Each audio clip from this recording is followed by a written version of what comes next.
Hi, welcome along to this Kaplan Masterclass on how to do a mind map. My name is Andrew Mower and I'm a tutor at Kaplan in London. So firstly, we might think, what are mind maps? What's the point of them?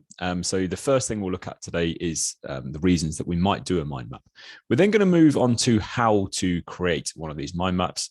And finally, I'll do a little example using a topic that I often teach, just to show you how to bring it to life and the sort of thing you might be aiming for to really help you with your revision. So the first thing, the reasons that people do these mind maps. Firstly, the process itself is so beneficial. This idea of condensing your notes down into a single page, a diagram. We often suggest that you use colors, images, diagrams, all this sort of thing. And it looks really pretty. And that process of condensing it down, taking your notes, which sometimes are quite extensive, and summarizing them into one page is really helpful for you to understand the topic and also help you sort of cement it in your memory. That process of condensing it is really, really useful. Secondly, you are then left with some condensed notes, which are brilliant. So really helpful for revision. Again, rather than having to use your full Kaplan notes, which can be several pages long, you've just got one page to glance over. Really useful while you're brushing your teeth, or if you're on the train in the morning, just to be able to glance over as a quick look. And the fact that it is using colors, and it's quite often quite vibrant depending on how you've designed it. It's much more appealing rather than having to look at blocks of text. You can take in a lot more, and a lot of people memorize things better when they're looking at a diagram rather than just looking at big blocks of text. So a really visually appealing tool while you're revising as well. So in terms of how to create one of these mind maps, you often see them called spider diagrams, of similar concept, so all a similar idea. The way I do it is I put something in the middle, the subject heading, either in a circle or a cloud in the center of your page. So that's the topic that you are wanting to summarize. Then you have branches to subtopics, so little things that come off that. And then you often branch off those into what we call child topics.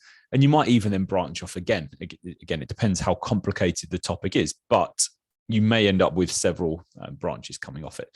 And hopefully then that'll give you everything you need just on one page.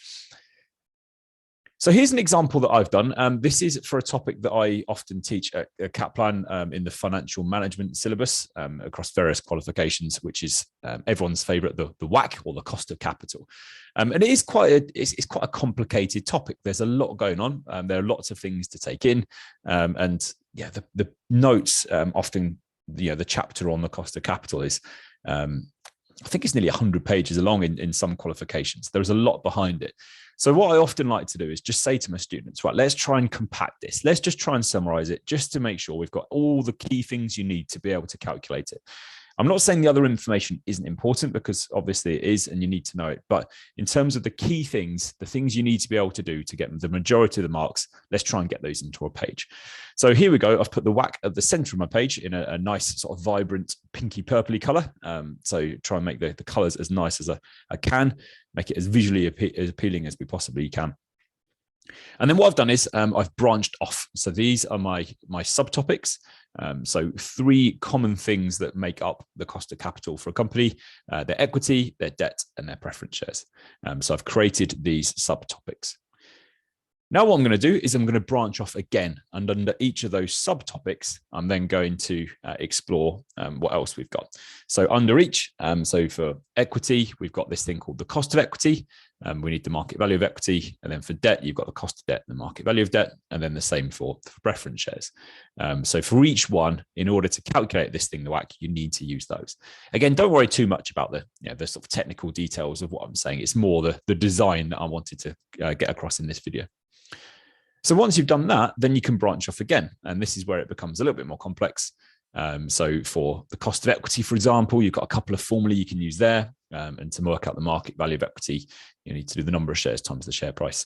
And then you've got the same thing for the cost of debt, a couple of ways of doing that. And then you've got your little formula for the preference shares. You could even then, I'm not going to do it now, but you could even branch off a bit more and annotate, right, what's G? How do you find G within the DVM, for example? And how do you work out what P naught is and all these bits? But hopefully that just gives you a little flavor, just a summary. Again, this is a chapter that's nearly 100 pages long in some qualifications. But just to give you, right, these are the key formulae I need to be able to calculate this. And from this, hopefully, you can look at that. And again, if you look at that enough, you'll start taking it in. You need to remember the formulae and all this. So hopefully then it's a useful tool for you to be able to revise from. Now, this doesn't just work for the more numerical subjects like financial management, where this topic's covered. It works for audit, for tax, whatever qualification you're doing, or whichever topics you're doing. You can mind map. You can do it for all sorts, whether it's outsourcing, right? Let's think about benefits and disadvantages of outsourcing, or if you're doing more business strategy type topics, you can do this. It works really nicely for some of the key models you need in those subjects. So, right, let's do Porter's 5 forces, have that as your heading, and then we'll have 5 branches off that with the each of his 5 forces as the subtopics. And then under each, you can maybe add a couple of little notes as to what each means. So a really nice way to create some notes. Doesn't take long, only takes a few minutes to do. But again, that process of taking a complex topic, condensing it into a 1-page mind map, brilliant for committing this to memory, and hopefully really useful for your revision. So good luck with your mind maps. Give them a go and see how you get on. I'm sure yours will look a lot prettier than mine, a lot neater as well, no doubt. But sometimes I do see works of art in my classes sometimes where people have created these. But hopefully they're useful. Give it a go, and hopefully that helps. So thanks for listening, and good luck with your studies.